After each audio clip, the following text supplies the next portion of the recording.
সাত কলেজের ঢাকা বিশ্ববিদ্যালয় অধিভুক্তি বাতিল করে একটি পূর্ণাঙ্গ বিশ্ববিদ্যালয় প্রতিষ্ঠা করা।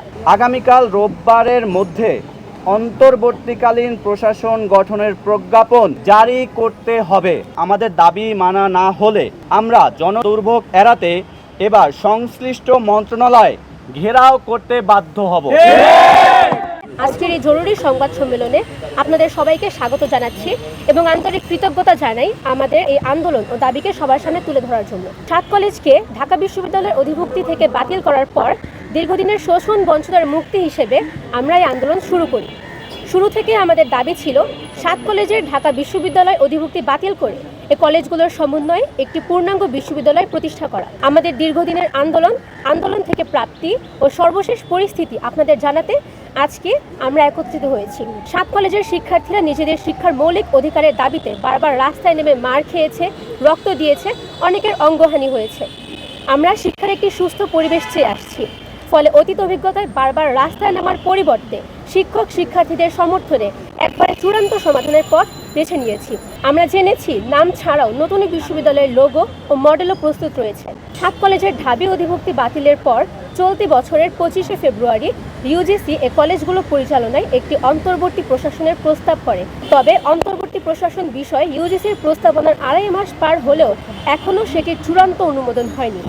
এতদিন আমরা শুনে এসেছি এটি জনপ্রশাসন মন্ত্রণালয়ের অনুমোদনের অপেক্ষায় ঝুলে আছে। সাত কলেজের এই সমস্যার সমাধানে গত ডিসেম্বরের শেষের দিকে একটি বিশেষজ্ঞ কমিটির ঘোষণা দেয় সরকার।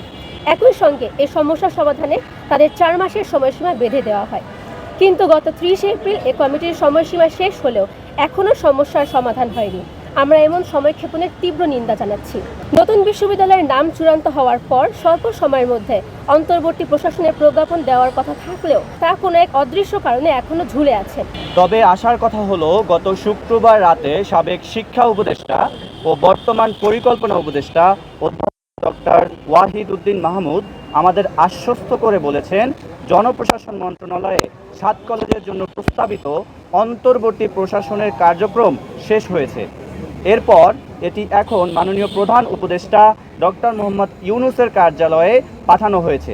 চলতি সপ্তাহের মধ্যে এই প্রশাসন ঘোষণা করা হবে বলে মাননীয় পরিকল্পনা উপদেষ্টা আমাদের আশ্বস্ত করেছেন। স্যার শিক্ষা উপদেষ্টা থাকাকালীন সময় থেকেই যথেষ্ট আন্তরিকতার সঙ্গে আমাদের দাবি বিবেচনা করে আসছেন। আমরা স্যারের এই আশ্বাসেও ভরসা রাখতে চাই। মাননীয় পরিকল্পনা উপদেষ্টার আশ্বাসের প্রতি সম্মান রেখে এই সংবাদ সম্মেলন থেকে আমরা 5 দফা দাবি তুলে ধরছি। এগুলো হলো, আগামীকাল রোববারের মধ্যে অন্তর্বর্তীকালীন প্রশাসন গঠনের প্রজ্ঞাপন জারি করতে হবে। দাবি নাম্বার 2, অন্তর্বর্তী প্রশাসকের নিয়োগ প্রক্রিয়া চূড়ান্ত হওয়ার পর সেশন জট নিরসন সহ সামগ্রিক বিষয় নিয়ে একাডেমিক ক্যালেন্ডার প্রকাশ করতে হবে। ভুতুড়ে ফলের সমাধান, বিভিন্ন ইস্যুতে অতিরিক্ত ফি আদায় বন্ধ সহ যাবতীয় অসঙ্গতিগুলো স্পষ্টভাবে সমাধানের উদ্যোগ নিতে হবে। অন্তর্বর্তীকালীন প্রশাসন গঠনের পরবর্তী 2 কার্যদিবসের মধ্যে 24-25 সেশনের ভর্তি পরীক্ষা আয়োজনের উদ্যোগ গ্রহণ করতে হবে। আগামী 5 কার্যদিবসের মধ্যে ঢাকা কেন্দ্রীয় বিশ্ববিদ্যালয়ের রূপরেখা এবং লোগো মনোগ্রাম প্রকাশ করতে হবে। আগামী 1 মাসের অর্থাৎ আগামী 16ই জুন 2025 খ্রিস্টাব্দ, আমি আবার বলছি, আগামী 1 মাসের অর্থাৎ আগামী 16ই জুন 2025 খ্রিস্টাব্দ এর মধ্যে নতুন বিশ্ববিদ্যালয়ের অধ্যাদেশ জারি করতে হবে। আগামী 2025-26 অর্থ বছরের বাজেটে নবগঠিত বিশ্ববিদ্যালয়ের জন্য অর্থ বরাদ্দ দিতে হবে। একই সঙ্গে আমরা বাকি দাবিগুলোর বিষয়ে নজর রাখব।